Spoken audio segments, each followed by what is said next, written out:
প্রিয় শিক্ষার্থী বন্ধুরা, আজকে আবার নতুন আরেকটি ক্লাস নিয়ে তোমাদের মাঝে হাজির হলাম। আজকে আমরা অষ্টম শ্রেণীর যে মুনাফা অধ্যায়, এই অধ্যায়ের অনুশীলনীর অঙ্কগুলোর সমাধান আমরা আজকে শুরু করব। তো আমি চেষ্টা করব প্রতিদিন অন্তত 3টা করে অঙ্ক তোমাদের আমি সমাধান করে দেওয়ার। তো তারই ধারাবাহিকতায় আজকে আমরা 1, 2 এবং 3 নম্বর প্রশ্নের সমাধান করব। তো চলো আমরা অঙ্কগুলোর সমাধান করি। 1 নম্বর প্রশ্নটা আমরা দেখি। একটি পণ্যদ্রব্য বিক্রয় করে পাইকারি বিক্রেতার 20% এবং খুচরা বিক্রেতার 20% লাভ হয়। যদি দ্রব্যটির খুচরা বিক্রয় মূল্য 576 টাকা হয়, তবে পাইকারি বিক্রেতার বিক্রয় মূল্য কত? আসলে খুচরা বিক্রেতা হচ্ছে যারা হাতে কেটে বিক্রি করে, অর্থাৎ 1টা 2টা করে বিক্রি করে। আর পাইকারি মানে হচ্ছে খুচরা বিক্রেতারা যেখান থেকে এই মালামালগুলো নিয়ে আসে, অর্থাৎ যেখান থেকে 1 কার্টুন বা অনেকগুলো করে একসাথে নিয়ে আসে, সেটা হচ্ছে পাইকারি বিক্রেতা। পাইকারি বিক্রেতারা বিক্রি করে হচ্ছে খুচরা বিক্রেতাদের কাছে। খুচরা বিক্রেতা কাস্টমারদের কাছে যে টাকায় বিক্রি করছে সেটা এখানে দেয়া আছে। হ্যাঁ, তার মানে খুচরা বিক্রেতার বিক্রয় মূল্য দেয়া আছে।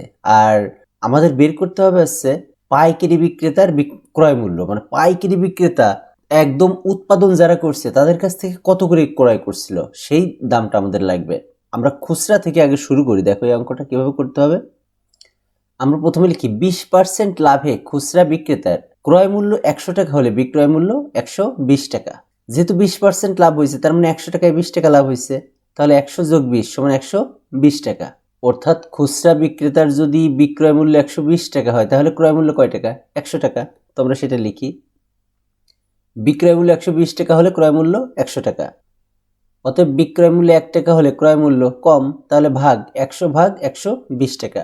এখন খুচরা বিক্রেতার বিক্রয় মূল্য কত ছিল? দেখো 576 টাকা, সেটা লিখি যে অতএব বিক্রয় মূল্য যদি 576 টাকা হয়, তাহলে ক্রয় মূল্য কত?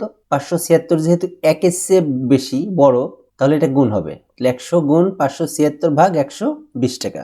তো এটা তুমি ক্যালকুলেশন করবা। ক্যালকুলেশন করলে আমাদের আসবে 480 টাকা। এই যে 480 টাকা আমরা পেলাম, এটা খুচরা বিক্রেতার ক্রয় মূল্য। এখন খুচরা বিক্রেতা কার কাছ থেকে কিনছে?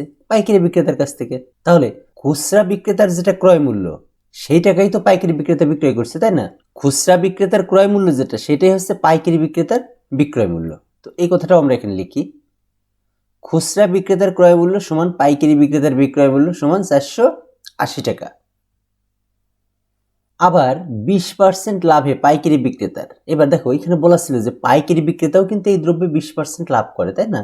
তাহলে 20% লাভে পাইকারি বিক্রেতার ক্রয় মূল্য যদি 100 টাকা হয়, তাহলে বিক্রয় মূল্য আগের মতোই 120 টাকা।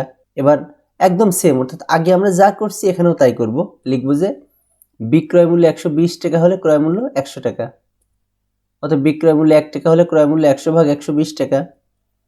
অতএব বিক্রয় মূল্য 480 টাকা হলে, অর্থাৎ এই যে পাইকারি বিক্রেতা, তার বিক্রয় মূল্য কত আমরা বের করছিলাম একটু আগে, যেটা 480 টাকা ছিল।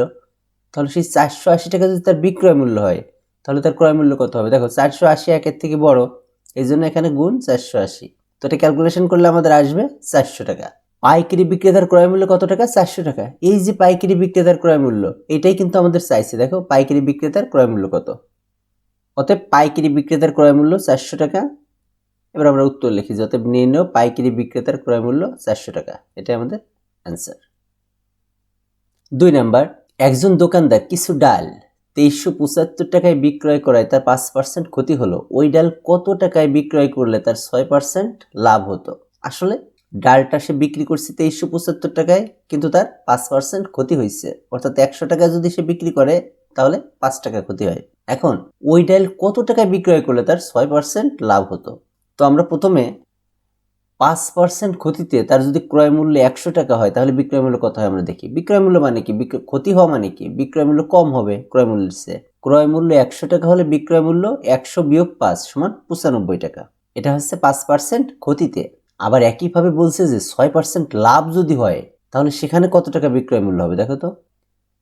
আবার 6% লাভে ক্রয় মূল্য 100 টাকা হলে বিক্রয় মূল্য হবে 100 যোগ 6 সমান 106 টাকা। এখন বিষয় হচ্ছে যে দেখো, এইটা হচ্ছে ক্ষতিতে বিক্রয় মূল্য, তাই না? এই যে 95 টাকা, এই বিক্রয় মূল্যটা, এই 95 টাকায় বিক্রি করলে কি হয়েছে? ক্ষতি হয়েছে। আর সে যদি 106 টাকায় বিক্রি করতো, তাহলে লাভ হতো। আমরা এখানে লিখি যে ক্ষতিতে বিক্রয় মূল্য 95 টাকা হলে লাভে বিক্রয় মূল্য 106 টাকা। অতএব ক্ষতিতে বিক্রয় মূল্য যদি 1 টাকা হয় তাহলে লাভে বিক্রয় মূল্য কম, যেহেতু 1.95 থেকে ছোট তাহলে ভাগ হবে 106 ভাগ 95 টাকা।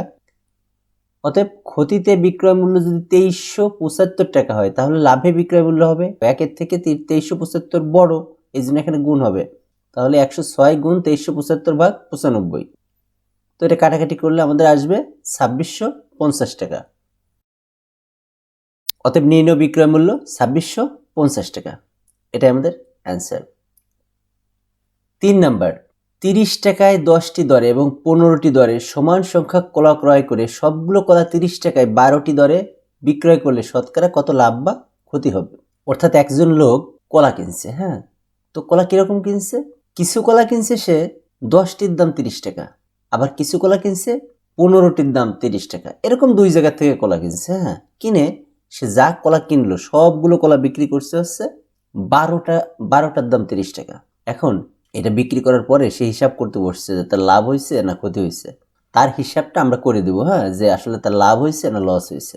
তো আমরা প্রথমে লিখি যে 10টি কলার ক্রয় মূল্য 30 টাকা। এখন 10টি কলার ক্রয় মূল্য যদি 30 টাকা হয় তাহলে একটির কত হয় সেটা বের করব। অতএব একটি কলার ক্রয় মূল্য, দেখো একটি মানে কম, তাহলে ভাগ, তাহলে 30 ভাগ 10 সমান 3 টাকা। কি আবার 15টি কলার ক্রয় মূল্য 30 টাকা। প্রথম কিনছে 10টির দাম 30 টাকা, আর এবার কিনছে 15, মানে লাভে কিনছে আরো 15টির দাম 30 টাকা। অতএব একটি কলার ক্রয় মূল্য 30 ভাগ 15 সমান 2 টাকা। এখন আমরা গড় বের করবো, হ্যাঁ, যে তার গড় একটা কলায় কয় টাকা পড়ছে। তো এখানে দেখো একটার দাম পড়ছে 3 টাকা আর একটার দাম পড়ছে 2 টাকা। তো এটা আমরা লিখি যে অতএব উভয় ক্ষেত্রে 1 + 1 মানে 2টা কলার ক্রয় মূল্য তার পড়ছে কত? একটাই 3 টাকা আর একটাই, দেখো এটাই পড়ছে 3 টাকা আর এটাই পড়ছে 2 টাকা, তাহলে 3 + 2 সমান 5 টাকা। অর্থাৎ তার প্রতি 2টা কলা ক্রয় করতে তার লাগছে 5 টাকা। অতএব একটি কলার ক্রয় মূল্য সমান 5 ভাগ 2 সমান 2.5 টাকা। অর্থাৎ সে যতগুলো কলাই কিনছে সবগুলোতে তার প্রতি পিসের দাম পড়ছে কত টাকা? 2.5 টাকা করে, এই 2.5 টাকা। এইবার বিক্রির হিসাব, সে বিক্রি করছে কত করে? 12টির দাম 30 টাকা, তাহলে সেটা লিখি যে অতএব 12টি কলার ক্রয় মূল্য 30 টাকা। অতএব একটি কলার ক্রয় মূল্য 30 ভাগ 12 সমান 2.5 টাকা। সে গড়ে একটা কলা কিনছিল 2.5 টাকা করে, আবার একটা কলা বিক্রিও করলো 2.5 টাকা, তাহলে তার কি লাভ হয়েছে? না, লাভও হয় নাই, লসও হয় নাই। তো সেটা আমরা লিখি, যেহেতু এখানে ক্রয় মূল্য এবং বিক্রয় মূল্য সমান, সুতরাং লাভ বা ক্ষতি কিছুই হবে না। অতএব নির্ণয় লাভ বা ক্ষতি কিছুই হবে না, এটাই আমাদের অ্যান্সার।